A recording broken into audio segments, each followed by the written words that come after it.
Hello, hello, hello. Got my potty. And it's getting a little bit harder. And I'm gonna make something with this today. So, last night I cried and cried and cried and prayed to the blue god and had such tremendous fear for like 6 hours straight. And I was not able to fall asleep. And it was horrible. And I just kept on thinking about the uncertainty factor of existence, what the future might hold, these completely slaughtering, grinding thoughts. And I kept on getting up, going to the bathroom, blowing my nose, and it was just so, it was grueling and haunting. The kind of stuff that was going on in my brain. And that's very normal for my life. So that's like what's happening almost every night. I go to bed and then I listen to Jiddu Krishnamurti. I have a loop video that loops itself over and over and over again without any break. And that's very nice that I have that loop video. And it's good to listen to them.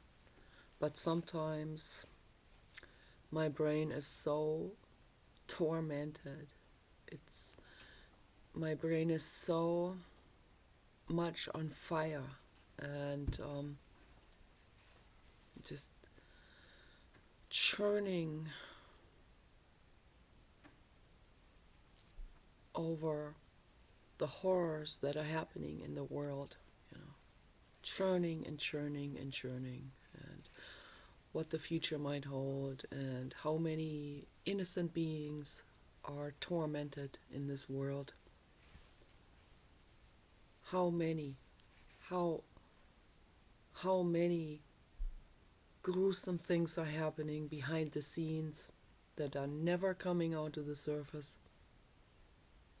How many animals are tormented, how many little girls are raped and sold in human trafficking. All of this is too much. It's a nightmare. And then yesterday I watched some of these people that are child traffickers, and it's just, and that Benet Ramsey case coming back to the surface. It keeps coming back up because it's an unsolved murder mystery. And I've studied that quite in depth also in the past for the last 10 years or so. And the reason why this is particularly haunting me is because that little girl looked exactly like I did when I was that age, when I was 6 and 7. I looked exactly like her. It's just that my hair was almost black, like very fine hair, dark brown hair with big curls. But I don't even think that Benet Ramsey's hair was naturally blonde. So, and I think she too had dark brown eyes, like and it looked very similar to me, So there is the good mix in that face, and with these big indigo eyes, these big innocent eyes. No, I think she had blue eyes. I think she did. I think she had blue eyes, but very similar eye shape, very similar. What they call the Byzantine eye shape. And this, this exactly the same face, the same body, same innocent child who was not allowed to be a child.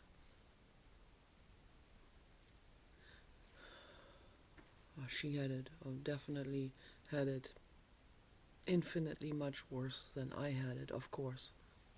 So that's why she's no longer here.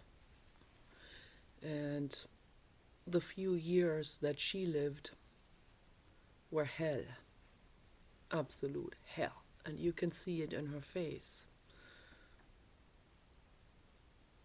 How anyone can hurt such an innocent baby animal or baby human. This is the kind of stuff that churns through my brain when I go to sleep. Every night, I'm awake for at least an hour, and then sometimes for 6 hours, like it was last night. And I also know that's also partly my fault. What you put into your brain will also be the stuff that will be churning in it. So if we watch horror movies, that's what's gonna be going on. I don't watch horror movies anymore, but then I watch different documentary films, and then I see a face that reminds me of myself, then I will check that out, then I will start studying that, then I feel drawn to it. Because there's something in me that's just feverishly trying to figure out what's going on, and also trying to figure out what's going on with me, with my brain, and why I have suffered my entire life with unimaginable nightmares and horror thoughts. I have these involuntary horror thoughts that come into my brain, that just come into my brain without me inducing it. That happens also when I don't put something into my brain, when I'm not dealing with terrible documentary films or something like this. So, but when I watch those documentary films or the discussions about those cases, then of course it gets worse. And so yesterday, and then I watched a film about David Bohm, hoping that would calm down my brain. And then I see this physicist Oppenheimer, who denounced David Bohm and caused David Bohm, Dr. David Bohm, physicist, theoretical physicist, who was very much onto this I don't want to word it wrong, on this path of finding out more, digging deeper into subatomic particles and into the energy fields that are the precursors even of subatomic particles. And his wife found Jiddu Krishnamurti in a bookstore, found his book, and she said, look, he's talking about exactly the same thing that you're talking about. The observer is the observed. So this wasn't welcomed by the scientific community, and during the McCarthy era, Oppenheimer, who was actually his professor, he denounced Bohm. He got Bohm kicked out of the university, and what a great loss they had by losing Bohm. And then he got him even kicked out of the country, out of his own country. He had to flee to Brazil, and then to Israel, and then to England. So later on, they took that off, but when I saw that Oppenheimer, the way he talked about the atomic bomb, so what he did is he took that information from the lady in Germany who was the very first person to formulate, just theoretically formulating the potential of nuclear fusion and fission. And she later on deeply regretted that this information got into other hands. So she regretted that she hadn't destroyed all of these formulations after she had written them down.